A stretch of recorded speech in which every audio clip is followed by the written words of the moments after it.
કેટલાય સમયથી એક વિચાર આવી રહ્યો છે શું વિચાર મહારાજ? કે આ પૃથ્વી ઉપર સૌથી મહાન વ્યક્તિ કોણ ગણાય છે? મહારાજનો એક સવાલ છે કે આપણી આ પૃથ્વી પર સૌથી મહાન વ્યક્તિ કોણ છે? મહારાજ, મને લાગે છે કે આ પૃથ્વી પર સૌથી મહાન વ્યક્તિ એક ખેડૂત જ છે. ખેડૂત? કેવી રીતે? કારણ કે ખેડૂત પોતાની મહેનતથી ફસલ ઉગાવીને ઘરે ઘરે અનાજ પહોંચાડે છે. આથી મને લાગે છે કે ખેડૂત જ દુનિયામાં મહાન વ્યક્તિ છે. ના મહારાજ, મને લાગે છે કે આખી દુનિયામાં ડોક્ટર જ એક મહાન છે. ડોક્ટર? કેવી રીતે? ડોક્ટર માણસોને નવું જીવન આપે છે અને માણસોની મદદ કરે છે.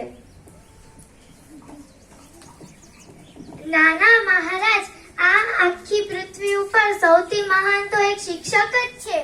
શિક્ષક? કેવી રીતે? કારણ કે શિક્ષક બાળકોને ભણાવે છે અને જ્ઞાન આપે છે. આથી મને લાગે છે કે આ પૃથ્વી પર તો સૌથી મહાન શિક્ષક જ છે. બીરબલ, આ પૃથ્વી ઉપર તો ઘણા બધા મહાન વ્યક્તિઓ છે.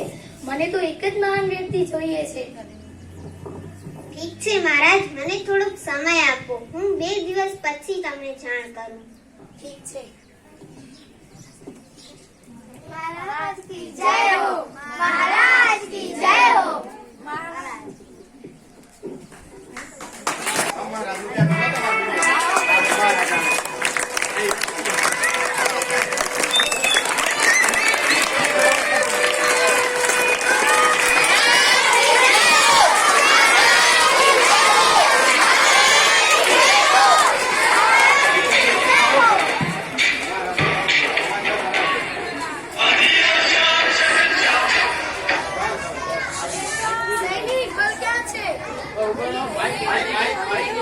રાજસભામાં બધા હાજર છે. દિલબર ક્યાં છે? મહારાજ, હું અહીંયા છું. બીરબલ, કેમ મોડું થઈ ગયું? મહારાજ, તમે કહ્યું હતું ને કે આ પૃથ્વી પર સૌથી મહાન વ્યક્તિ કોણ છે, તો હું આ પ્રશ્નનો ઉકેલ મેળવવા ગયો હતો. ક્યાં છે? આવે છે મહારાજ.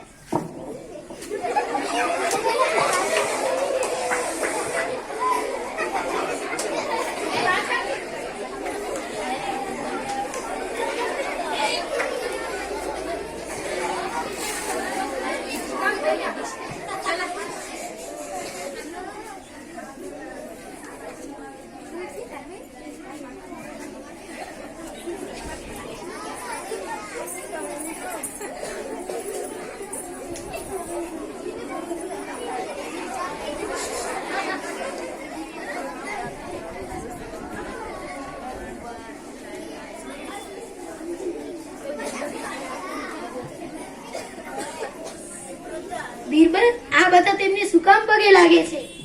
મહારાજ, આ બધા એમને પગે લાગે છે. મને લાગે છે આ જ મહાન વ્યક્તિ હશે. એમને જ પૂછી લઈએ.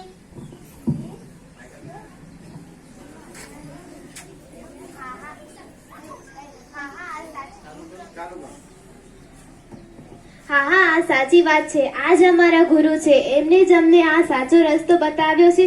આજે અમે એમના લીધે ડોક્ટર બન્યા છીએ.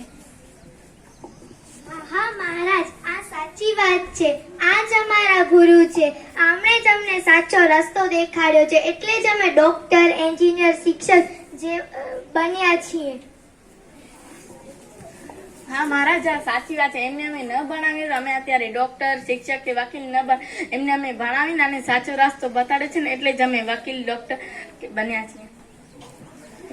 આજે આપણે આ પ્રશ્નનો ઉકેલ મળી ગયો કે આ પૃથ્વી ઉપર સૌથી મહાન વ્યક્તિ એ ગુરુ જ ગણાય છે.